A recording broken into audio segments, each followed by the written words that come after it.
Box Media, news and information for the soul.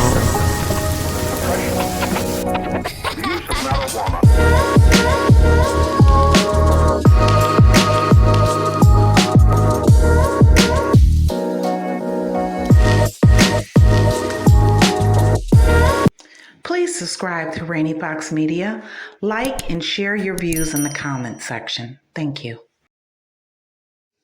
I knew something was wrong with this story. For those of you that have been under a rock and did not know, there was a young 25-year-old Black woman missing somewhere in Alabama. I believe it is Hoover, Alabama. She has now found herself by walking home to her parents' house. With that being said, I already knew something was wrong with this story. First of all, if you don't know the story, I'm going to be very brief because I want to get to my point as to why I knew. Carlee apparently took off in her red Mercedes to go get some food for her and her mom, and she didn't come back. Lo and behold, the next minute you know, she's on the freeway calling 911 about a little toddler on the freeway. With that being said, that was alone for me to say, stop right there. This sounds like a client. I used to work in the mental health industry years ago.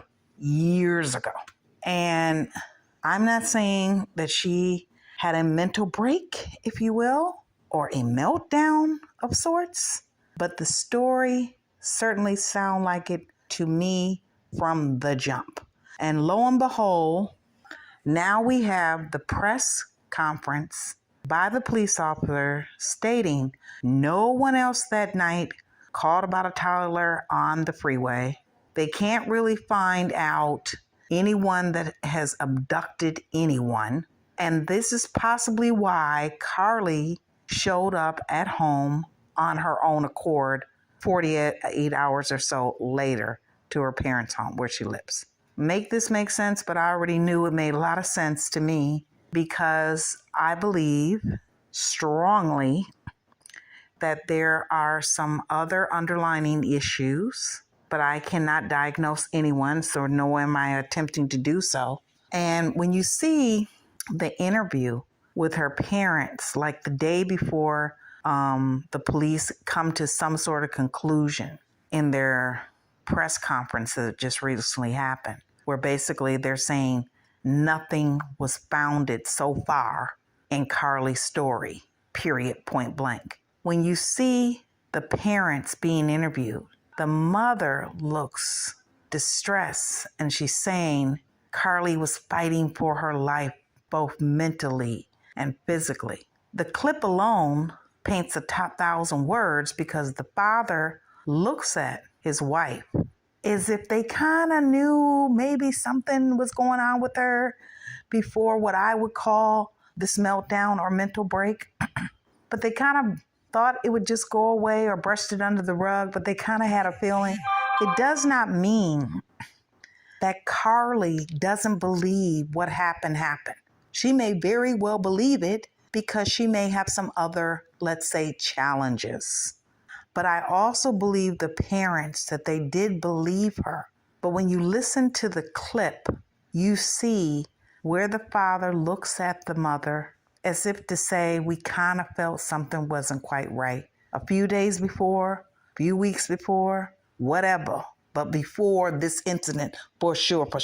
So with that being said, my take on this whole thing, and the reason that I did not give it my undivided attention, so to speak, like many others followed it step by step, is because the story didn't ever sound right. And it really sounded like someone that could have a mental health issue, believing that she was abducted and taken, and they're feeding her Cheez-Its or cheese and crackers or whatever they're doing, painting her nails or doing whatever, and really believe that.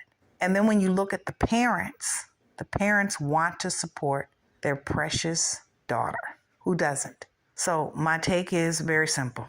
Because I've worked in that industry years ago, as I said before, I know that people can be intelligent. They can drive nice cars. They can definitely get degrees because a lot of them are people that have mental health challenges have nothing to do with their intelligence and or their abilities. So they're very smart. None of that negates the fact that mental health is real. It's a real issue. And I really felt when hearing more and more as the days went on about the story that it sounded more like something that I had seen in the past when I used to work in that field, working with particular clients that had mental health challenges.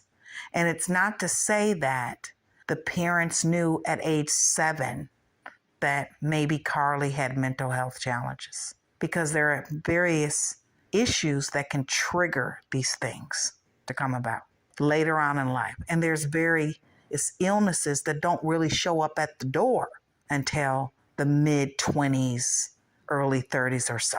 So with that being said, there's a lot of bashing of this young lady, which is very unfortunate.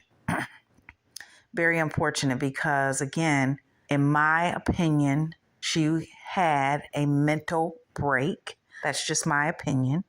But in my definite opinion, something was very wrong with the story.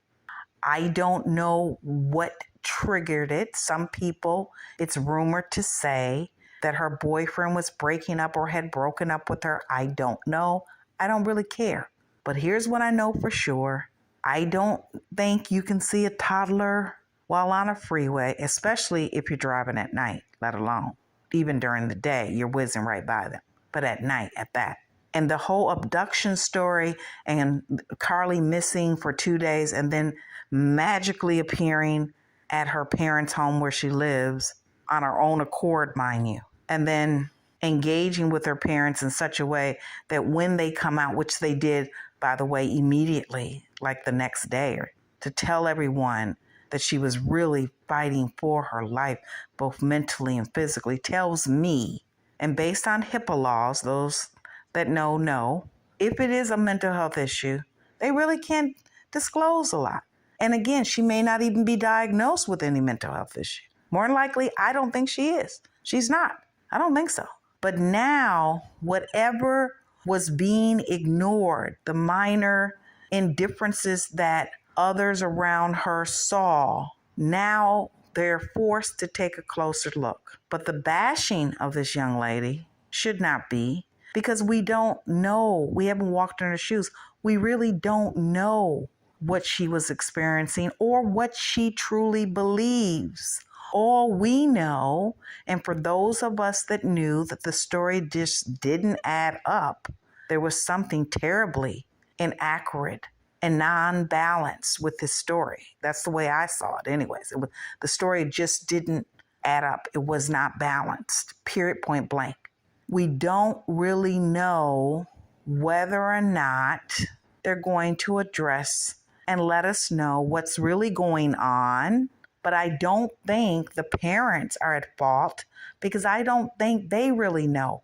But I do know this: if it was a mental health break, so to speak, or what is also known as a meltdown in the industry, then there were things that more than likely people do prior to the big breakdown. There are numerous things that they do.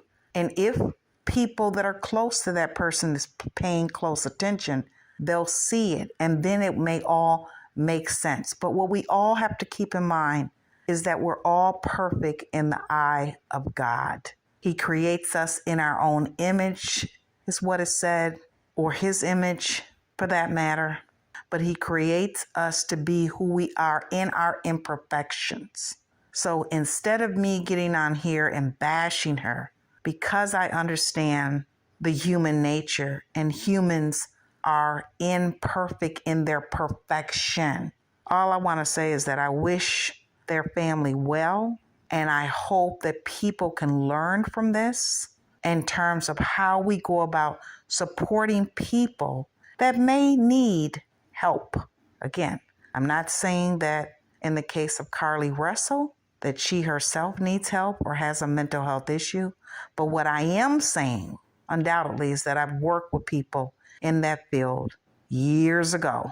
And I can tell you, coming up with a story like that sound very similar And yes, the stories are often detailed when a person has a mental health challenge. So, on that note, I hope all is well. Thank you.